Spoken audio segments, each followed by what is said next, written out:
hard to believe that there is that much more work to be done. Maybe there is. I am as guilty as anyone, so I point a finger at myself first. But I have become suspicious that we create the pace. We make it happen because it makes us feel important. It makes us feel worthwhile.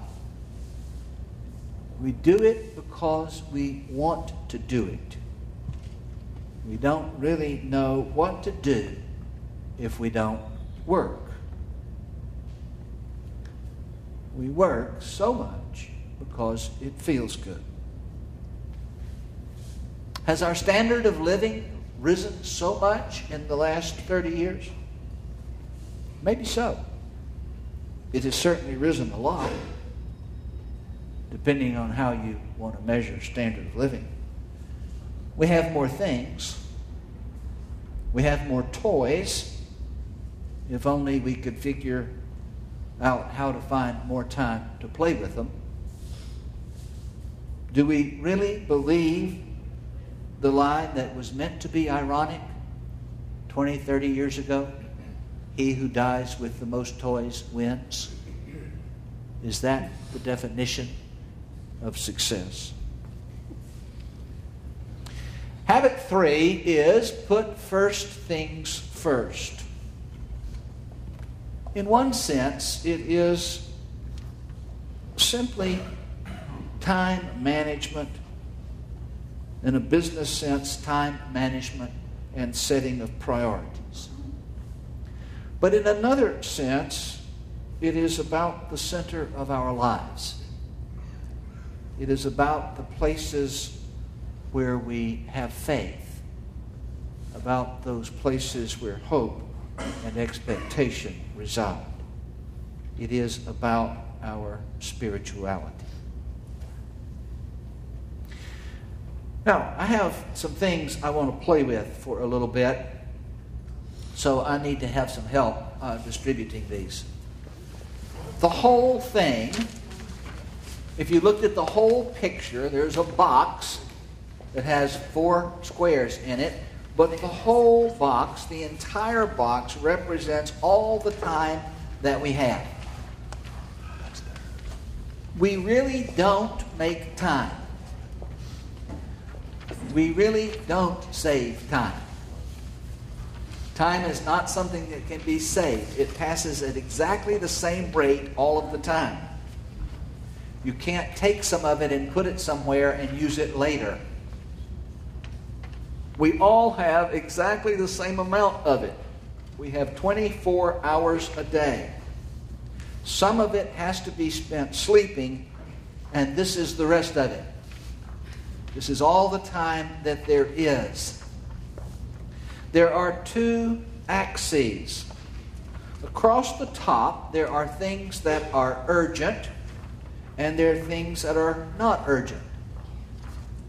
Along the side, there are things that are important and things that are not important.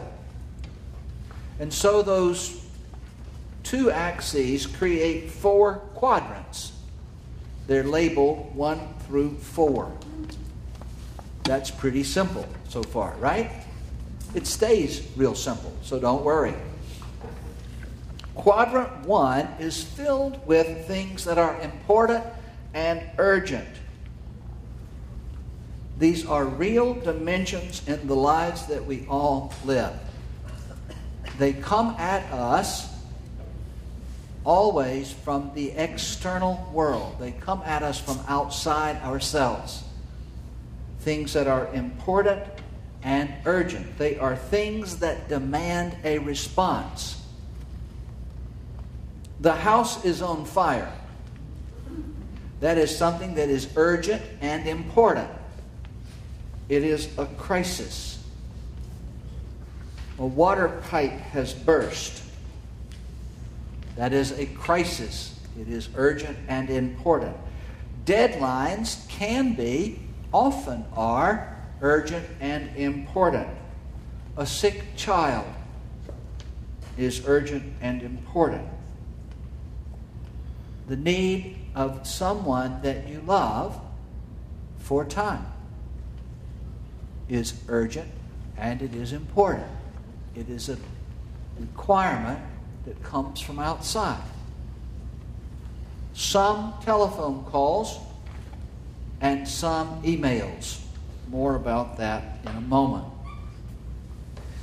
The activities required in quadrant 1 are result-oriented. A response is required, and we seek a response that will produce the results that are desired. That the fire will be put out, that the pipe will be repaired, that the deadline will be met. When we talk about quadrant 1, it is a real place. But it is very important to remember habit 1. Be proactive. Remember, when you're talking about the 7 habits of highly effective people, they are sequential. You can't do one without doing the one that's before it. Oftentimes we want to start with habit 4. I will say more about that. What's the second one? Begin with the end in mind. Begin with the end in mind. Begin with the end in mind. What we often do, I'll say more about this next week, but what we often want to do is start with habit 4. We want to avoid the personal work. First 3 habits are all personal, interior work. But remember, habit 1 is be proactive, which is just, in one sense, says very little more than take responsibility for your own life. You have the ability to respond to quadrant 1 events. You have choices to make. Stuff happens. Stuff happens to everyone. It isn't personal. The house is not on fire because it doesn't like you. You don't have a deadline because your boss is picking on you. You are not a victim. You have the ability to choose how you respond.